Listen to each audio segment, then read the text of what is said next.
أعوذ بالله من الشيطان الرجيم بسم الله الرحمن الرحيم ومن يسلم وجهه إلى الله وهو محسن فقد استمسك بالعروة الوثقى وإلى الله عاقبة الأمور ومن كفر فلا يحزنك كفره إلينا مرجعهم فننبئهم بما عملوا إن الله عليم بذات الصدور نمتعهم قليلا ثم نضطرهم إلى عذاب غليظ صدق اللہ العظیم۔ سورہ لقمان کی 22، 23 اور 24ویں آیت آپ حضرات نے سنی۔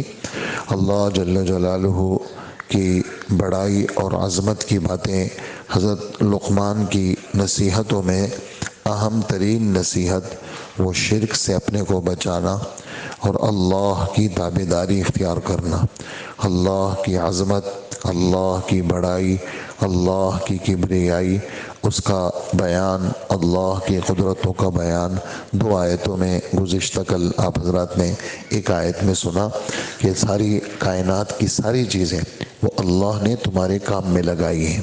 آسمانی چیزیں بھی تمہاری خدمت میں لگی ہوئی ہیں، زمینی چیزیں بھی تمہاری خدمت میں لگی ہوئی ہیں، ظاہری نعمتوں بھی اللہ پاک نے تمہیں مالا مال کیا ہے، باطنی نعمتوں سے بھی اللہ نے تمہیں مالا مال کیا ہے۔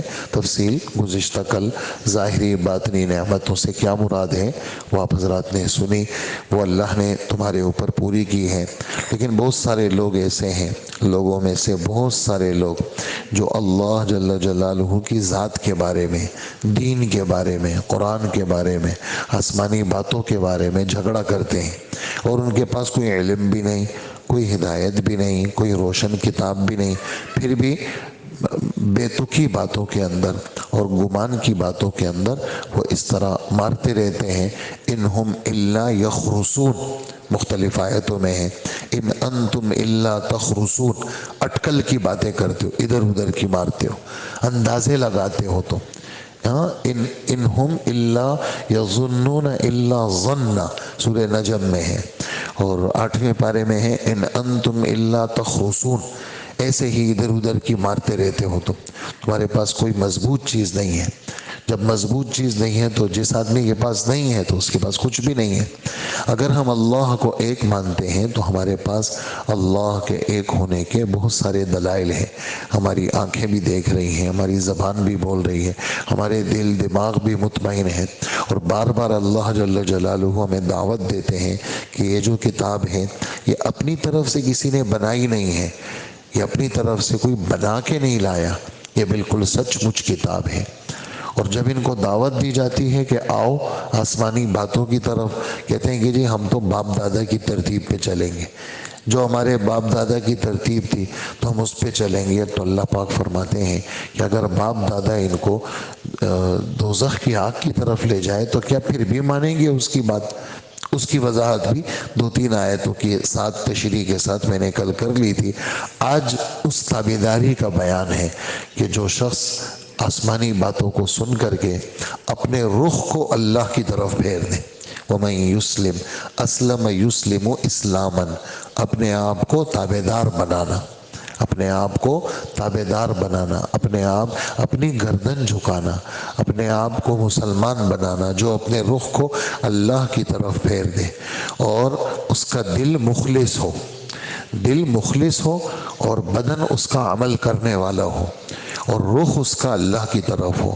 تو پھر جس آدمی نے دل سے مان لیا اور دکھلاوا کچھ نہیں، اور رخ اپنا اللہ کی طرف کر لیا، اس سے ظاہر باطن دونوں مراد ہیں، محسن سے باطنی توجہ مراد ہے اور مسلم سے ظاہری توجہ مراد ہے۔ محسن سے یعنی احسان، ہماری اردو کا احسان مراد نہیں ہے یار مجھ پہ احسان کرو، وہ ظاہری خرچ یا ظاہری مدد سے تعبیر کی جاتی ہے۔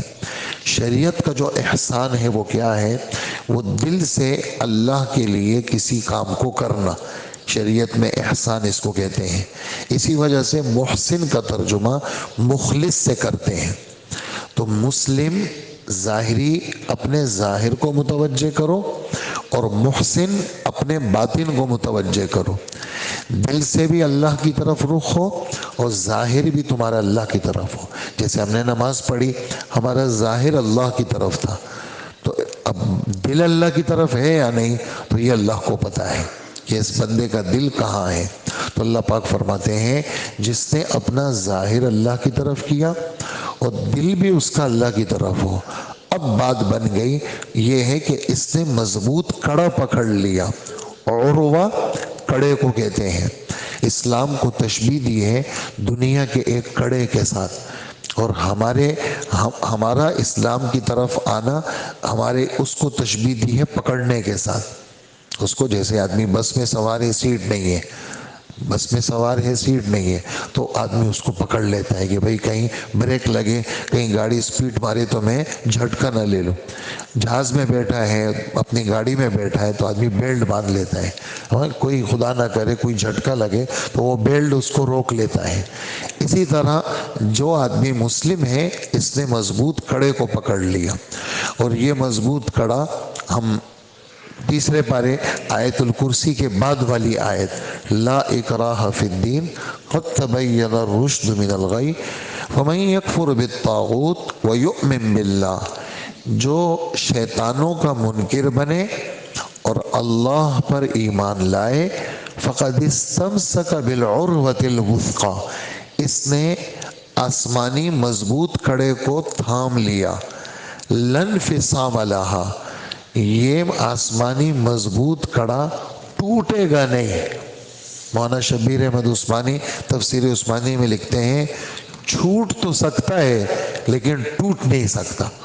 ایسا نہیں ہے کہ وہ کڑا ٹوٹ گیا جی، نہیں، تمہاری حرکتوں کی وجہ سے وہ تم سے چھوٹ تو جائے گا لیکن وہ نہیں ٹوٹے گا، وہ تو مضبوط ہے. وہ تو جس نے اپنا ظاہر اللہ کی طرف کیا، اپنا باطن اللہ کی طرف کیا، اس نے مضبوط کڑا پکڑ لیا. اور یہ کڑا ایسا ہے جو ٹوٹے گا نہیں، اور اسی کڑے کو لے کر کے یہ کیا چلا جائے گا. اس پر میں آپ کو ایک حدیث اس وقت ذہن میں آئی. حضرت عبداللہ ابن سلام یہ یہودیوں کے بڑے عالم تھے. اللہ کے رسول مدینہ منورہ تشریف لائے تو آپ نے بہت محنت کی، ان یہودیوں کی بہت زیادہ چاروں طرف سے ان کے دین میں 16 مہینے آپ نے بیت المقدس کی طرف نماز پڑھی. حالانکہ آپ کا دل بڑا تھا کہ میں بیت اللہ کی طرف نماز پڑھوں، لیکن تاکہ یہ جو شیاطین مدینہ منورہ کے چاروں طرف رہتے ہیں میری اس تابعداری کی وجہ سے یہ مسلمان ہو جائیں. اور آپ نے ان کے ساتھ معاہدے بھی کیے، آپ نے بہت ساری چیزیں ان کی اختیار کی کہ یہ اہل کتاب ہیں تو ہم ان کی تھوڑی سی چیزوں کو لے لیں گے تاکہ یہ آ جائے. لیکن مشکل سے اس 10 سالہ محنت میں چند ہی لوگ، یعنی وہ 100 نہیں ہیں، تھوڑے سے لوگ ہیں، چند گنتی کے لوگ وہ مسلمان ہوئے. ان گنتی کے لوگوں میں عبداللہ ابن سلام بھی تھے، یہ یہودیوں کے عالم تھے. خیر لمبی باتیں ہیں، صرف میں آپ کو ایک حدیث سنا رہا ہوں. وہ یہ ہے کہ ایک مرتبہ یہ اللہ کے رسول کے پاس آئے کہ اللہ کے رسول میں نے ایک خواب دیکھا ہے. یہ سب بڑی کتابوں میں یہ خواب موجود ہے. کیا خواب دیکھا؟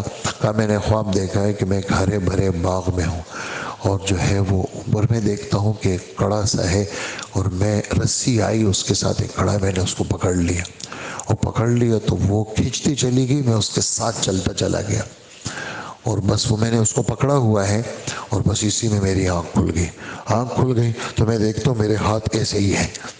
یعنی جیسے آدمی خواب میں کسی چیز کو پکڑتا ہے تو میں نے دیکھا جیسے ہی میں کھلا تو میرے ہاتھ ایسے مضبوط میں نے اس کسی چیز کو پکڑا ہوا ہے.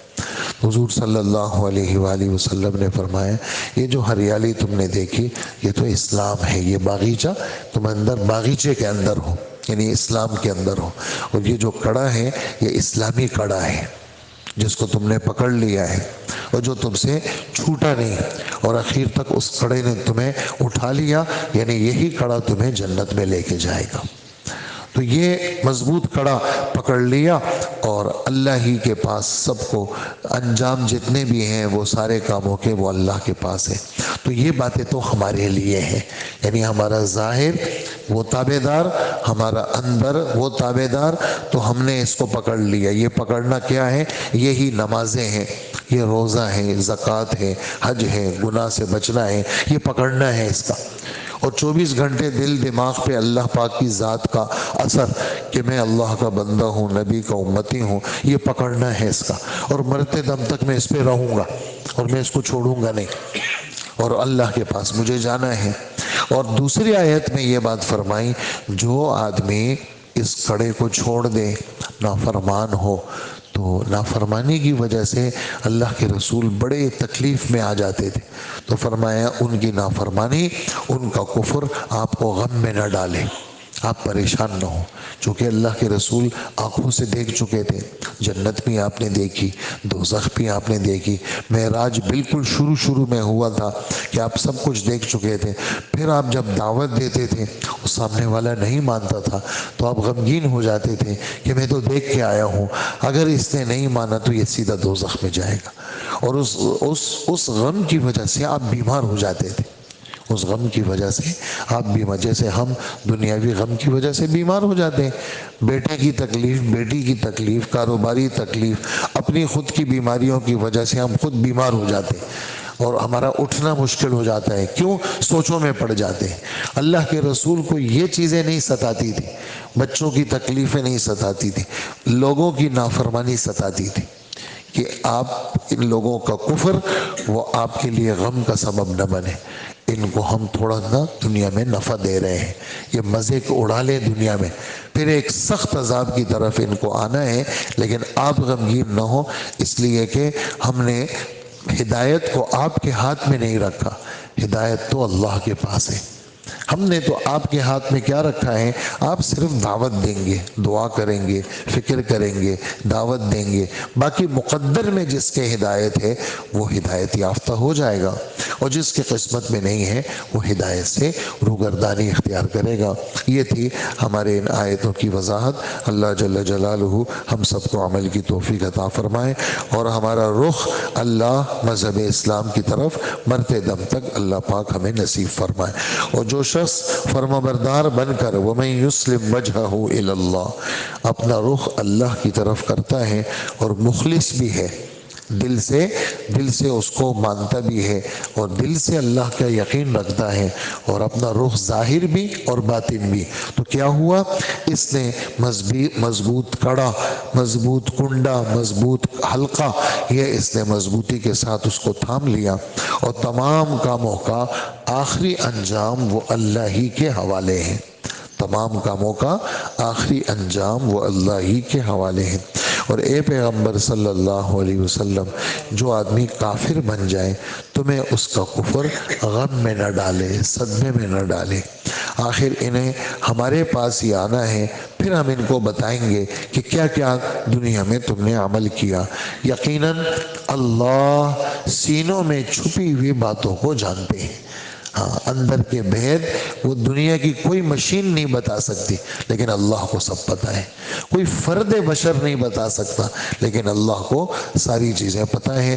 اللہ پاک قرآن میں فرماتے ہیں ان الانسان لربہ لکنود، انسان اپنے رب کا ناشکرہ ہے، وَإِنَّهُ عَلَى ذَلِكَ لَشَهِيدٌ، یہ اس ناشکری پر خود گواہ بھی ہے کہ میں بڑا ناشکرہ ہوں، وَإِنَّهُ لِحُبِّ الْخَيْرِ لَشَدِيدٌ، اور بے شک بات یہ پیسے سے بڑی محبت کرتا ہے، مال کی محبت وہ اس کے اندر گھسی ہوئی۔ افلا یعلم اذا بعثر ما فی القبور، اس کو اس بات کا یقین نہیں ہے جب قیامت کے دن یہ قبریں یوں پھٹ جائیں گی اور زندہ ہو کر کے یہ نکلے گا، وحصل ما فی الصدور، اور جو دلوں کے اندر چھپی ہوئی چیزیں تھی وہ بالکل واضح ہو جائیں گی۔ کسی کے سامنے نہیں ہے لیکن اللہ کے سامنے سب چیزیں ہیں، اور تمہارا رب ان کی ہر چیزوں سے باخبر ہے۔ یہ سورہ عادیات کی وضاحت اس کے ساتھ لگ رہی تھی تو میں نے آپ کے سامنے وہ آیتیں پڑھ کے سنائی۔ اللہ دلوں کے بھید کو جاننے والا ہے۔ ہم کچھ دنوں تک ان کو مزے اڑانے دے رہے ہیں کہ مزے کر لو، پھر ہم ان کو ایک سخت عذاب کی طرف کھینچ کر کے لائیں گے اور ان کو سزا دیں گے۔ اللہ پاک ہمیں عمل کی توفیق عطا فرمائے۔ الحمد